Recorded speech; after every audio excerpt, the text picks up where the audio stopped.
નમસ્કાર વિદ્યાર્થી મિત્રો, મારું નામ ગોયલ કાર્તિક, હું ગીતાંજલિ વિદ્યાલય તરફથી આજે ધોરણ 12 માં પાઠ 3 ની ચર્ચા કરવાની છે, જેનું નામ છે પાઘડીનું મૂલ્યાંકન. તો આજે આપણે ભાગીદારી પેઢી અંતર્ગત આપણે ઘણી બધી ચર્ચા કરી ચૂક્યા છે કે ભાગીદારી પેઢીનો જન્મ કેવી રીતે થાય અને ભાગીદારી પેઢીમાં આજે કરારનામું શા માટે કરવામાં આવે છે, એની સાથે ભાગીદારીના લક્ષણોની ચર્ચા કરી, સાથે સાથે અમુક દાખલાઓ પણ આપણે શીખ્યા છે. હવે પાઠ પૂરો કરીને આજે આપણે ચર્ચા કરવાની છે પાઘડીના મૂલ્યાંકનની. શું છે પાઘડીના મૂલ્યાંકન અને કેમ વેલ્યુએશન ઓફ ગુડવિલ કરવામાં આવે છે, શું કામ એનું મૂલ્યાંકન કરવામાં આવે છે, તો આ બધી જ બાબતોની ચર્ચા ભાગ 1 માં આપણે કરવાની છે. શરૂઆત ક્યાંથી કરીએ તો વ્યવહાર જે સામાન્ય હોય છે એ વ્યવહારમાં આજે સંજોગો પ્રમાણે ભાગીદારીનું પુનર્ગઠન તમારે કરવામાં આવતું હોય છે. એટલે કે સંજોગો વસાત, પરિસ્થિતિ વસાત ક્યારેક ભાગીદારીમાં પુનર્ગઠન કરવું પડે છે. હવે પુનર્ગઠન કરવું એટલે શું કે એક ભાગીદાર આવે જાય એવું બધું થતું હોય છે, એટલે સમયાંતરે સંજોગો વસાત એમાં પુનર્ગઠન કરવું પડે છે. હવે પુનર્ગઠન વખતે મિલકતો અને દેવાનું મૂલ્યાંકન કરવામાં આવતું હોય છે, અને આ મિલકત અને દેવાના મૂલ્યાંકન સાથે તમે પાઘડીની કિંમતને નક્કી કરવા બેસો છો. કેમ કે ભાગીદારી પેઢીનું પુનર્ગઠન થશે એટલે મિલકતો અને દેવાનું તો પુનર્ગઠન થશે, એનું મૂલ્ય છે એ નક્કી કરવામાં આવતું હોય છે. પણ તમે જ્યારે મિલકત અને પાઘડીનું મૂલ્યાંકન કરવા બેસો છો અથવા મિલકત અને દેવાનું મૂલ્યાંકન કરવા બેસો છો ત્યારે દેવાની સાથે મિલકતની સાથે પાઘડીનું મૂલ્યાંકન કરવા બેસો છો. એટલે તકલીફ ક્યારે પડે છે તો કે જ્યારે મિલકત અને દેવાના પુનર્મૂલ્યાંકનનો પ્રશ્ન ઉભો છે ત્યારે તમે પાઘડીની કિંમત નક્કી કરવાનો પ્રશ્ન ઉભો કરો છો કે તમે હવે પાઘડીનો પ્રશ્ન ઉભો કેમ થાય છે? કેમ કે મિલકત અને દેવાનું પુનર્મૂલ્યાંકન ઉભું કરો છો તો મિલકત અને દેવાની સાથે પાઘડીનો પ્રશ્ન પણ ઉભો થશે.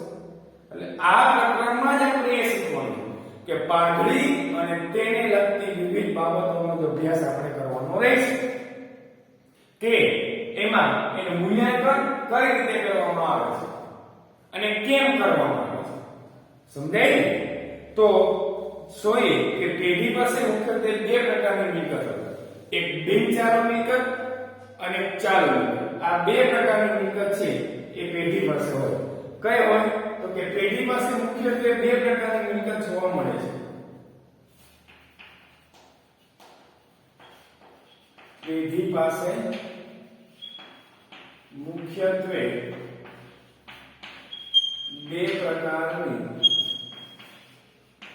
મિલકતો જોવા મળે છે. કયા બે પ્રકારની? તો કે પહેલી બિનચાલુ મિલકત અને ચાલુ મિલકત. બિનચાલુ મિલકત અને બીજી ચાલુ મિલકત. આ બે પ્રકારની મિલકત હંમેશા ભાગીદારી પેઢી પાસે જોવા મળતી હોય છે. હવે બિનચાલુ મિલકત એટલે એવી મિલકત કે જે મિલકતોમાં અદ્રશ્ય મિલકતો, કાયમી મિલકતો અને લાંબા ગાળાના દેવાનો સમાવેશ થતો હોય. હવે અદ્રશ્ય મિલકત, લાંબા ગાળાની મિલકત અને કાયમી મિલકત આ બધાનો સમાવેશ કેમાં થતો હોય છે તો કે બિનચાલુ મિલકત. પ્રશ્ન એ થાય છે કે આ જે અદ્રશ્ય મિલકત છે એ અદ્રશ્ય મિલકતમાં આવશે કોણ? પહેલા શું શીખ્યા આપણે કે પેઢી પાસે મુખ્યત્વે બે પ્રકારની મિલકત હોય, એક બિનચાલુ મિલકત, એક ચાલુ મિલકત. બિનચાલુ મિલકતમાં શું આવશે તો કે અદ્રશ્ય મિલકત હોય તેની પાસે. બીજું શું હોય તો કે લાંબા ગાળાની મિલકત હોય. બરાબર છે? આ બે વસ્તુ હોય, સાથે કાયમી મિલકત પણ હોય છે. તો બિનચાલુ મિલકતમાં અદ્રશ્ય મિલકત, કાયમી મિલકત અને લાંબા ગાળાની મિલકત હોય. હવે આ છે અદ્રશ્ય મિલકત તો આપણે જોઈ લો કે અદ્રશ્ય મિલકત હોય કે બિનચાલુ મિલકત બરોબર છે, કાયમી મિલકત બરોબર છે, પણ અદ્રશ્ય મિલકત પેઢી પાસે હોય તો કે હા. કોણ હશે તો કે પેટર્ન, ટ્રેડમાર્ક, કોપીરાઇટ અને પાઘડી. આ બધી મિલકતો છે એ અદ્રશ્ય મિલકત છે, જેને સ્પર્શ પણ નથી કરી શકાતો અને નરી આંખે જોઈ પણ નથી શકાતો. પરંતુ બજારમાં છે એનું મૂલ્ય છે એ સૌથી હાઈએસ્ટ છે. એટલે અદ્રશ્ય મિલકતમાં કોણ આવશે? પહેલા તો આવશે પાઘડી, પછી ટ્રેડમાર્ક, કોપીરાઇટ અને પેટન્ટ. આ જે મિલકત છે કેવી છે? તો કે અદ્રશ્ય, એટલે કે પાઘડી, ટ્રેડમાર્ક, કોપીરાઇટ, પેટન્ટ આ બધી મિલકત પેઢી માટેની અદ્રશ્ય મિલકત છે, જેને જોઈ પણ શકાતી નથી, સ્પર્શી પણ શકાતી નથી. બજારમાં એનું મૂલ્ય સૌથી હાઈએસ્ટ છે. એટલે આ બધી મિલકતને પાઘડીની અદ્રશ્ય મિલકત તરીકે ઓળખવામાં આવે છે. અને આજે વર્ષો પહેલા જે ધંધાની સ્થાપના તમે કરી છે અને એ ધંધામાં સમય જતા બજારમાં તેના નામમાં, એની પ્રતિષ્ઠામાં, એની સાથેના સારા સંબંધોમાં એનો સંપર્કનો લાભ તેના ધંધાને મળે, જેમાંથી પાઘડીનો ખ્યાલ લીધો છે. પ્રશ્ન શું છે કે આ જે જોઈ નથી શકાતી એનું બજારમાં મૂલ્ય છે અને નથી જોઈ શકાતી છતાં પણ એનું બજારમાં મૂલ્ય છે. કેમ? કેમ કે વર્ષો પહેલા તમે જે ધંધાની સ્થાપના કરી છે એને સમય જતા એનું નામ વધે, એની પ્રતિષ્ઠા વધે, એના સાથેના સારા સંબંધો જોડાય, એની સાથેનો સંપર્ક થાય, એટલે બધો લાભ ધંધાને મળે અને અંતે પાઘડીનું મૂલ્ય વધશે. એક સામતું ક્યારે પણ ધંધાકીય કામમાં પાઘડીનું મૂલ્ય વધતું નથી, પણ સમયાંતરે સમય જતા પાઘડીનું મૂલ્ય ઉદ્ભવે છે. કેમ કે તમે ધંધામાં કેટલા વર્ષે આવ્યા, તમારું નામ, તમારી પ્રતિષ્ઠા, તમારો ધંધો કરવાની કુશળતા, તમારું કૌશલ્ય, તમારી પ્રામાણિકતા આ બધું ચેક થાય અને છેલ્લે પેઢીને ધંધા સાથેનો લાભ ઉદ્ભવે અને પછી પાઘડીનો ખ્યાલ નિર્માણ પામે. એટલે આજે આપણે શીખવાનું છે પાઘડીનો અર્થ શું છે. પાઘડીનો સરળ અર્થ શું છે? તો સરળ શબ્દમાં કહીએ તો કે પાઘડી એ બજારમાં અથવા પાઘડી એ ધંધાની બજારમાં પ્રતિષ્ઠાનું મૂલ્ય દર્શાવતી અદ્રશ્ય મિલકત છે. શું કહે છે પાઘડીનો અર્થ? તો જોઈએ કે પાઘડીનો અર્થ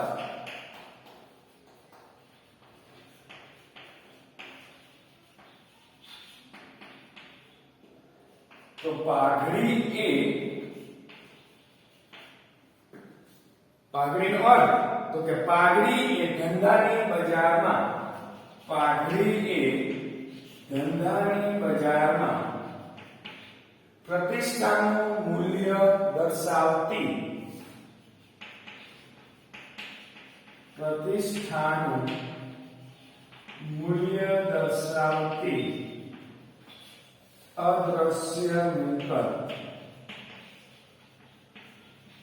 એટલે શું? તો કે પાઘડી છે અદ્રશ્ય મિલકત, પણ બજારમાં આપણી પ્રતિષ્ઠાનું મૂલ્ય વધારે કે છે કોણ? આપણા બજારમાં આપણો ધંધો છે તો એ બજારમાં રહેલા ધંધાનું બજારનું મૂલ્ય અને એની પ્રતિષ્ઠા વધારતી કોઈ મિલકત હોય તો અદ્રશ્ય મિલકત તરીકે પાઘડીને ગણવામાં આવે છે. એટલે કે પાઘડી જેવી વસ્તુ છે. એટલે આપણે જેનો નફો કર્યો છે, એટલે કે અપેક્ષિત નફા કરતા વધુ નફો કમાવાની ધંધાની પ્રતિષ્ઠાના મૂલ્યને પાઘડી તરીકે પણ ઓળખવામાં આવે છે. તમે જે અપેક્ષિત નફો કર્યો છે એ અપેક્ષિત નફો કરતા તમે વધુ નફો કમાવાની જ્યારે ધંધામાં અથવા ધંધાની પ્રતિષ્ઠામાં તમારા મૂલ્યને પાઘડી તરીકે ઓળખવામાં, એટલે અપેક્ષિત નફા કરતા વધુ નફો કમાવાની બીજી વ્યાખ્યા શું છે કે અપેક્ષિત નફા કરતા વધુ નફો કમાવાની પ્રતિષ્ઠાને અથવા કમાવાની ધંધાની પ્રતિષ્ઠાના મૂલ્યને, વધુ નફો કમાવાની ધંધાની પ્રતિષ્ઠાના મૂલ્યને પાઘડી તરીકે ઓળખવામાં આવે છે.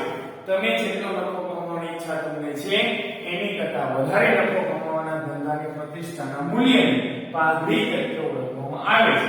તો આ બે અર્થ છે જેમાં સિમ્પલ અર્થ આ છે કે ધંધામાં પ્રતિષ્ઠાનું પાઘડી એ ધંધાની બજારમાં પ્રતિષ્ઠાનું મૂલ્ય દર્શાવતી અદ્રશ્ય મિલકત છે જે પેઢી પોતાની પ્રતિષ્ઠા અને ખાસ પ્રકારના સ્થિર ગ્રાહક પોતાના ધંધાની પ્રતિષ્ઠા પોતાના ધંધાના સ્થિર ગ્રાહક અને અન્ય કારણોસર સામાન્ય પેઢી કરતાં વધુ નફો કમાવવાની ક્ષમતા ધરાવતું હોય છે. શું કરે છે કે સ્થિર ગ્રાહક વર્ગ અને અન્ય કારણોસર સામાન્ય પેઢી કરતાં પણ વધુ નફો કમાવવાની ક્ષમતા ધરાવતા હોય છે.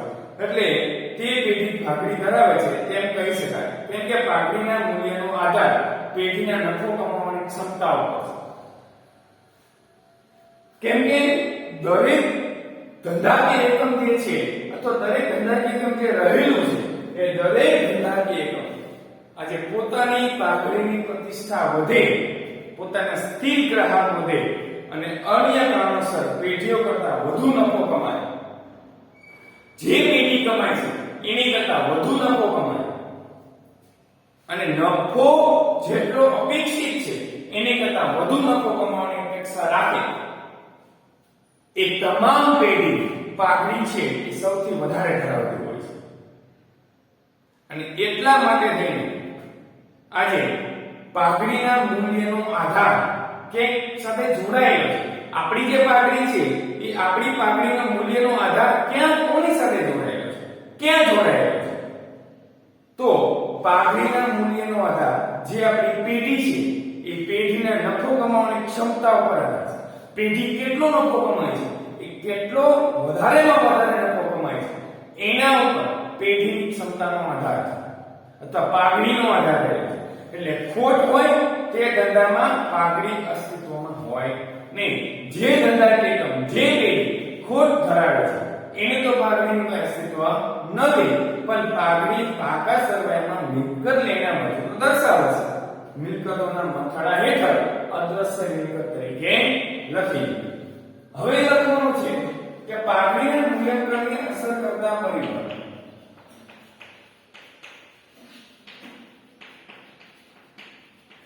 પાઘડીના મૂલ્યાંકનને અસર કરતા પરિબળ કેટલા પરિબળ છે જે પાઘડીના મૂલ્યાંકનને અસર કરે છે? તો જોઈએ. પહેલું તો કે પાઘડીના મૂલ્યાંકનનો આધાર પેઢીની નફો કમાવાની ક્ષમતા ઉપર છે. એટલે ધંધાના નફાનું ધંધાનું સ્થળ, ધંધાની મુદત, ધંધાનો પ્રકાર અને તમારા ધંધા સાથે કેટલી હરીફાઈ છે એ વગેરે પરિબળો ઉપર છે. કેમ કે દરેક પાઘડીનો આધાર પેઢીએ નફો કમાવાની ક્ષમતા ઉપર હોય છે. એટલે પાઘડીના મૂલ્યાંકનો પણ આવા જ જુદા જુદા પરિબળો અસર કરતા હોય છે. એમાં પહેલું છે આપણા ધંધાનું સ્વરૂપ કેવું છે. શું છે? ધંધાનું સ્વરૂપ કેવા પ્રકારનું છે? તો જોઈએ કે જે પેઢી દ્વારા અપેક્ષિત નફા કરતાં વધુ નફો કમાવાની ક્ષમતા વધુ હોય એ મૂલ્ય વૃદ્ધિ વાળા વસ્તુના ઉત્પાદનને કારણે હોય, સ્થિર વેચાણમાં વધુ નફાનો ગાળો હોય અને આવા કારણોસર અન્ય કોઈ કારણોસર વધુ નફો હોય તો પાઘડી અસ્તિત્વ ધરાવે છે. પ્રશ્ન થશે કેમ કે અઘરું છે, સમજવાનું છે કે જે પેઢી દ્વારા અપેક્ષિત નફા કરતા આપણે જોયું ને કે પાઘડીના મૂલ્યાંકનને અસર કરતા પરિબળો ઉપર આવે છે કે અપેક્ષિત નફા કરતા વધુ નફો કમાવાની ધંધાની પ્રતિષ્ઠાના મૂલ્યને, એટલે કે જે પેઢી અપેક્ષિત નફા કરતા વધુ નફો કમાવાની શક્તિ વધુ મૂલ્ય વૃદ્ધિ વાળી વસ્તુના ઉત્પાદનના કારણે જ હોય. કેમ કે અપેક્ષિત નફા કરતા વધુ નફો ત્યારે જ મળે તમારી મૂલ્ય અથવા તમારું જે વસ્તુ છે એ વસ્તુનું મૂલ્ય એ મૂલ્ય વૃદ્ધિ વાળું હોય, સ્ટાન્ડર્ડ હોય, પ્લસ અપેક્ષિત નફા કરતા વધુ નફો કમાશો ક્યારે? તો કે તમારો નફો છે સ્થિર હોય, એટલે કે સ્થિર વેચાણમાં વધુ નફાનો ગાળો રાખ્યો હોય અને આવા અન્ય હજારો કારણોના લીધે વધુ નફો હોય એ પાઘડી હંમેશા સારી જ આવે, બેસ્ટ જ આવતી હોય છે. પછી કે છે કે ધંધાનું સ્થળ. તમે ધંધો ખોલીને બેઠા છો તો એના સ્થળ કેવા પ્રકારનું છે એ ડિફાઇન કરો, સર્ચ કરો. કારણ કે મોટા ભાગનું લોકેશન ધંધાનું એના ઉપર જ હોય છે. ઘણી વાર શું થતું હોય કે ધંધો ક્યાં સ્થળે આવેલો છે ને એ એના નફો કમાવાનો આધાર એના ઉપર હોય. હવે તમે શિમલા કે હિમાલયમાં છે આઈસ્ક્રીમની ફેક્ટરી ખોલીને બેસો તો ચાલશે? નથી ચાલવાની. ઓબ્વિયસલી આપણને પણ ખબર છે ને. તો તમે ધંધો ક્યાં ખોલીને બેઠા છો, કયા સ્થળે ખોલીને બેઠા છો એ વિચારવું જોઈએ. એટલે જો ધંધો મુખ્ય સ્થળ ઉપર આવેલો હોય કે જ્યાં વસ્તુના ગ્રાહકો વધુમાં વધુ આવતા હોય તો અહીંયા ધંધાની કમાણી વધારે થવાની છે. આપણને બધાને ખબર પડે છે કે ધંધાનું લોકેશન કેવું છે. એટલે આવા મોકાના સ્થળે આવેલા હોય તો પાઘડી વધારે મળવાની છે. એટલે ધંધાનું સ્થળ પણ પાઘડીના મૂલ્યાંકન અસર કરે છે. પછી શું કહે કે ધંધાના વર્ષ, આપણા ધંધાને કેટલા વર્ષ થયા છે, ધંધાના વર્ષો કેટલા થયા છે. એટલે કે સામાન્ય રીતે ધંધો જેટલો જૂનો એટલી તેની બજારમાં પ્રતિષ્ઠા વધારે હશે. જેટલો બજારમાં આપણો ધંધો જૂનો 10 વર્ષ હોય, 5 વર્ષ હોય, પછી 5 વર્ષ વાળા પહેલા વર્ષ વાળામાં ફેર ના હોય એટલી તો આપણને ખબર પડે છે, બરોબર. એટલે જેટલો ધંધો જૂનો થશે એટલા નવા ગ્રાહકથી આપણે પરિચિત થતા જશું અને જૂના ગ્રાહક આપણી પાસેથી આવતા જશે. એટલે ઘણા ગ્રાહકો એનાથી પરિચિત પણ હશે. એટલે પેઢી સાથેના તેમના સંબંધો ખૂબ જ જૂના અને ગાઢ છે. એટલે આવી જગ્યાએ આજે ધંધાની પાઘડી વધારે હોય છે. ચોથી બાબત છે કે બજારની સ્થિતિ. શું કીધું છે? બજારની સ્થિતિ. એટલે કે જે બજારમાં ઇજારાશાહી હોય અથવા મર્યાદિત હરીફાઈ હોય એવા ધંધામાં નફો કેવો હશે? વધુ હશે.